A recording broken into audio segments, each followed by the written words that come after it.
Hey, hi everyone. I hope that you all are doing absolutely amazing. So, as CA final exams are just round the corner, so I have thought to revise with the CA final DT theory chapters and I'm recording the same.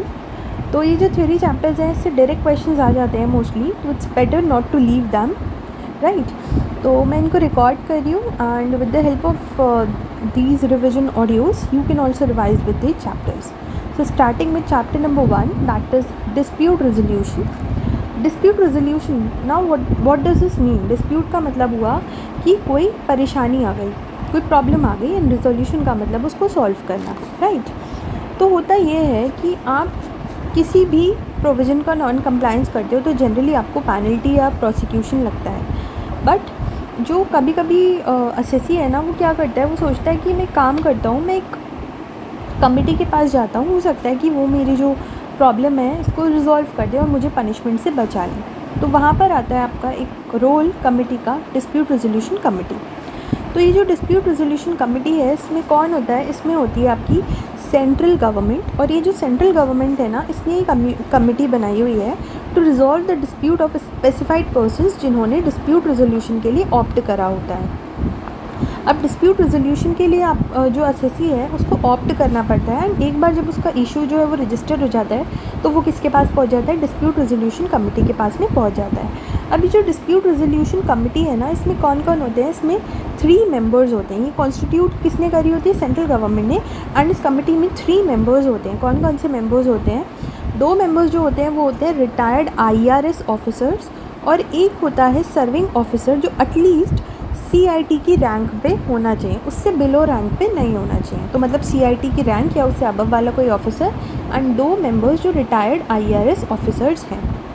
Now second जो term निकल कर के आता है यहाँ पर, वो निकल कर के आता है आपका स्पेसिफाइड पर्सन और थर्ड टर्म निकल कर के आता है स्पेसिफाइड ऑर्डर.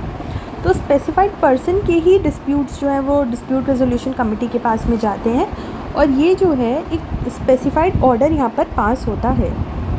तो स्पेसिफाइड पर्सन्स कौन होते हैं, स्पेसिफाइड पर्सन वो होते हैं जो कि कुछ कंडीशंस को फुलफ़िल करते हैं. नाउ फर्स्ट तो कंडीशन ये है that he is not a person against whom any detention order has been made. मतलब वो कोई भी ऐसा पर्सन नहीं होना चाहिए. हम बात कर रहे हैं स्पेसिफाइड पर्सन कौन कौन हो सकता है, तो यहाँ पर जो प्रोविजंस है ना उसमें ये लिखा हुआ है कि ये कौन सा इंसान नहीं होना चाहिए.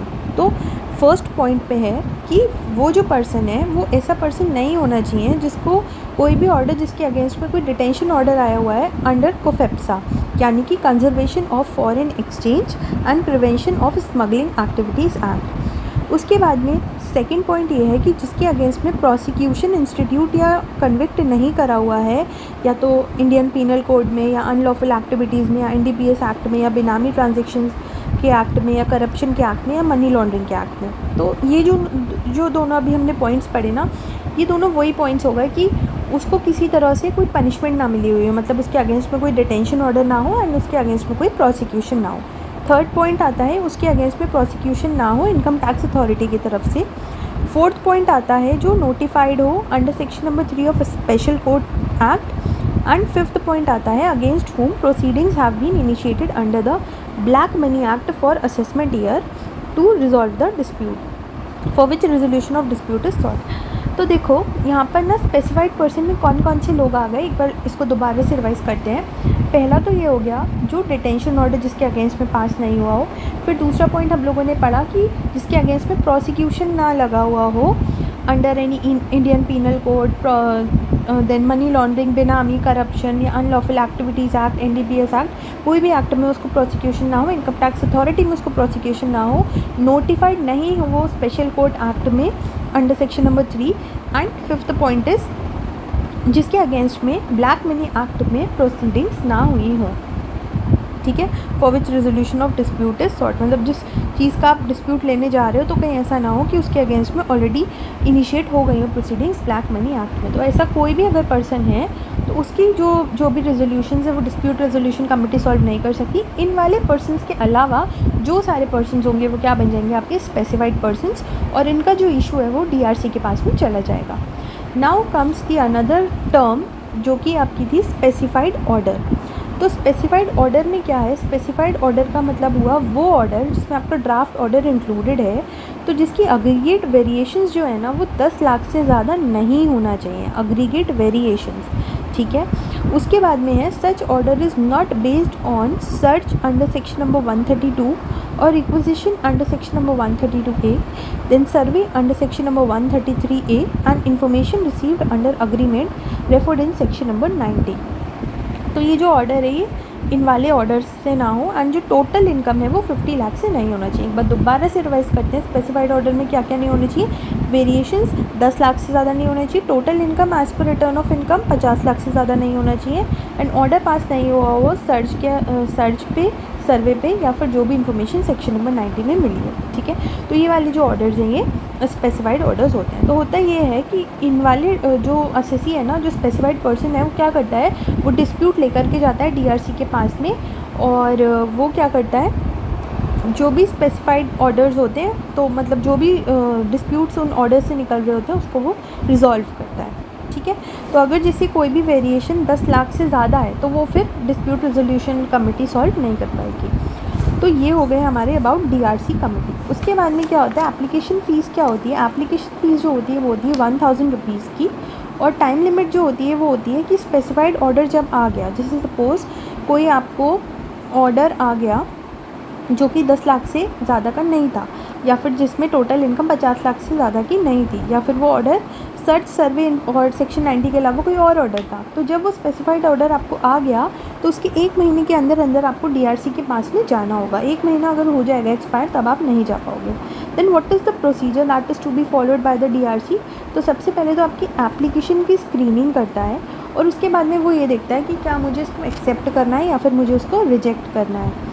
उसके बाद में वो क्या करता है, रिकॉर्ड्स को मंगाता है जिससे कि वो और फर्दर एग्जामिन कर सकता है, एंड देन वो असेसिंग ऑफिसर से रिपोर्ट लेता है। तो ये प्रोसीजर जो है वो डीआरसी फॉलो करता है। उसके बाद में जो डीआरसी है ना वो टर्मिनेट भी कर सकती है डिस्प्यूट रेजोल्यूशन प्रोसीडिंग्स को, अगर जो असेसी है उसने कोऑपरेट नहीं करा, मतलब जो इन्फॉर्मेशन उसने मांगी वो उसने नहीं दी, या फिर उसने रिस्पॉन्ड या सबमिट नहीं करा इन्फॉर्मेशन को, देन उसने अगर कोई मटेरियल इन्फॉर्मेशन को कंसील करा, या फिर जो भी डिमांड थी नोटिस की वो उसने नहीं दी। तो क्या क्या कोऑपरेट नहीं करा, आंसर नहीं करा, मटेरियल इन्फॉर्मेशन नहीं दी, एंड डिमांड जो थी वो पे नहीं करी।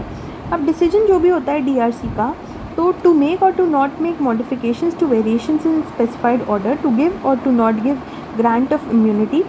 तो जो भी मतलब डिसीजन होता है कि हमने इस स्पेसिफाइड ऑर्डर में कुछ वेरिएशंस करी हैं या नहीं करी हैं, मतलब मॉडिफिकेशंस करी हैं या नहीं जो ऑर्डर है उसमें, या फिर हमने इम्यूनिटी दी है या नहीं, मतलब आपको हमने जो भी आपकी डिमांड थी कि आप प्रोसिक्यूशन में ना जाओ या आपकी पेनल्टी को वेव ऑफ कर दिया जाए, तो ये सब क्या हमने अलाउ करा है या नहीं करा है। तो ये जो भी डिसीजन रहता है डीआरसी का, ये कब करेगा, वो 6 मंथ्स के अंदर अंदर कर देगा जब उसका एप्लीकेशन रिसीव हो जाएगी।